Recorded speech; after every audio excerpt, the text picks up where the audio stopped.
প্রথম বার্তা হচ্ছে যারা পেশি শক্তি দেখাবে এবারের নির্বাচন কমিশনের পক্ষ থেকে বার্তা হচ্ছে তারাই ক্ষতিগ্রস্ত হবে, এ ব্যাপারে কোনো ব্যত্যয় হবে না।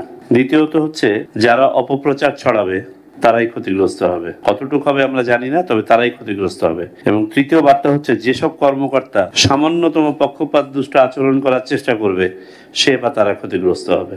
আমরা নির্বাচন কমিশনের এখতিয়ারের মধ্যে যে আইনগুলো ছিল সেসবে শুধু আমরা পরিবর্তনের জন্য পরিবর্তন বা সংশোধনের জন্য সংশোধন পরিমার্জন করি নাই, আমরা এগুলো বাস্তবায়ন করার জন্য করেছি after deliberate discussion and deliberations।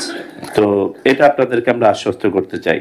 তবে একটা জিনিস আমি আমার ব্যক্তিগত উপলব্ধির জায়গা থেকে বলতে চাই, আমাদের বিগত দিনগুলোতে নির্বাচনের যে সংস্কৃতিটা ছিল, আমাদের ভালো মন্দ মিলিয়ে কিছু দুর্বলতা থাকলেও নির্বাচনের সময় তো কিছুটা উৎসব আমেজ ছিল এবং মানুষের ভালো লাগা খারাপ লাগা মিলিয়ে ভালো লাগাটাই বোধহয় বেশি ছিল। কিন্তু over a period of time আমাদের তো এই পুরা সংস্কৃতিটাই নষ্ট হয়ে গেছে।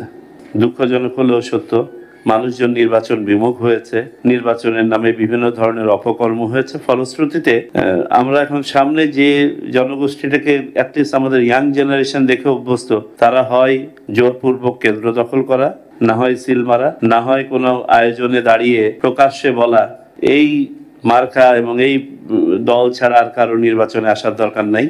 এই এই এই অপুলেন্স এবং এই ভিজুয়ালগুলো, এই শব্দ চয়নগুলো কিন্তু এখন আমাদের কানে রিসেন্ট, এবং এইটাই কিন্তু আমাদের একটা কালচারাল ড্যামেজ করে দিয়েছে।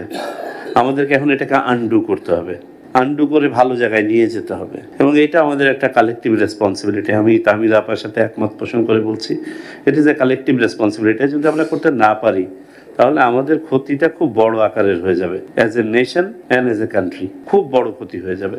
সো আমি অ্যাপিলও রাখতে চাই আমাদের সকল রাজনৈতিক দলের কাছে, আপনারা আজকে from across the political spectrum 6টা রাজনৈতিক দল এখানে হাজির আছেন, আপনাদের মাধ্যমে একটা বিনীত অনুরোধ করব যে চলুন আমরা একটা ভালো সংস্কৃতি পুনঃপ্রতিষ্ঠায় সবাই সহায়ক ভূমিকা পালন করি।